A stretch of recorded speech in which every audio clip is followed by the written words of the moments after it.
आज एक बड़ा दिन है। ऐसा दिन जब एक दस्तखत सिर्फ फाइल पर नहीं पड़ा, बल्कि देश की प्रशासनिक सोच पर पड़ा है। भारत की राष्ट्रपति द्रौपदी मुर्मू ने विकसित भारतीय राम जी बिल को मंजूरी दे दी है। अब सवाल यह नहीं कि बिल पास हुआ या नहीं।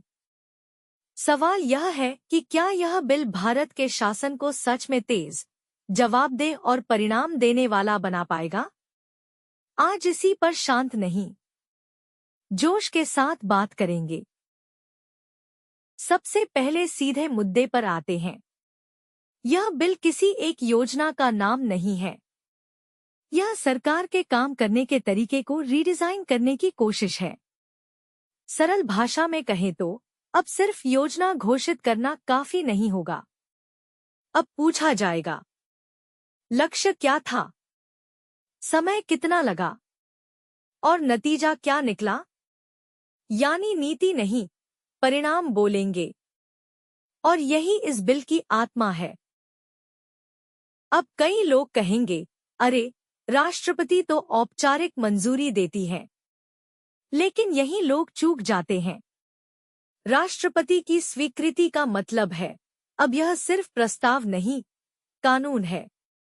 और जब राष्ट्रपति किसी बड़े नीतिगत कानून को हरी झंडी देती है, तो वह देश को यह भरोसा देता है कि संविधान की कसौटी पर परखा गया, प्रशासनिक असर सोचा गया और राष्ट्रीय हित ध्यान में रखा गया।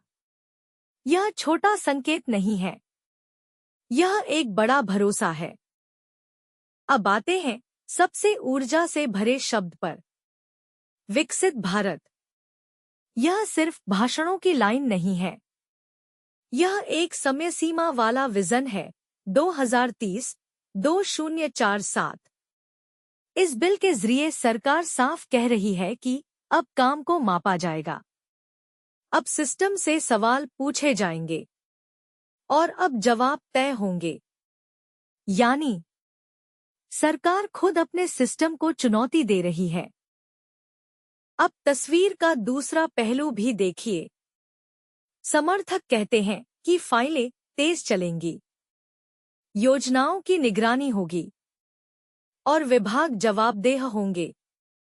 लेकिन आलोचक भी पूछ रहे हैं कि क्या इससे केंद्र का नियंत्रण बढ़ेगा, राज्यों की भूमिका कितनी बचेगी और पारदर्शिता कैसे सुनिश्चित होगी। ये सवाल गलत नहीं है, बल्कि लोकतंत्र की सेहत के लिए जरूरी है। अब सबसे अहम सवाल, आप और मैं क्या महसूस करेंगे अगर यह बिल सही से लागू हुआ तो? योजनाएं समय पर पूरी होंगी, काम की गुणवत्ता मापी जाएगी और सिस्टम जवाब देने के लिए मजबूर होगा। लेकिन याद रखिए, कानून का असर कागज पर नहीं, जमीन पर दिखता है। भारत का इतिहास एक बात साफ सिखाता है, अच्छे इरादे तभी सफल होते हैं जब अच्छा अमल हो। यह बिल एक मौका है, सरकार के लिए भी और सिस्टम के लिए भी। अब असली परीक्षा शुरू हो रही है। अगर आप नीतियों को सिर्फ सुनना नहीं, समझना और परखना चाहते हैं, तो वीडियो को लाइक कीजिए, कमेंट में अपनी राय लिखिए और जुड़े रहिए @India Untold Stories के साथ। क्योंकि यहाँ हम खबर नहीं, भविष्य की दिशा समझते हैं।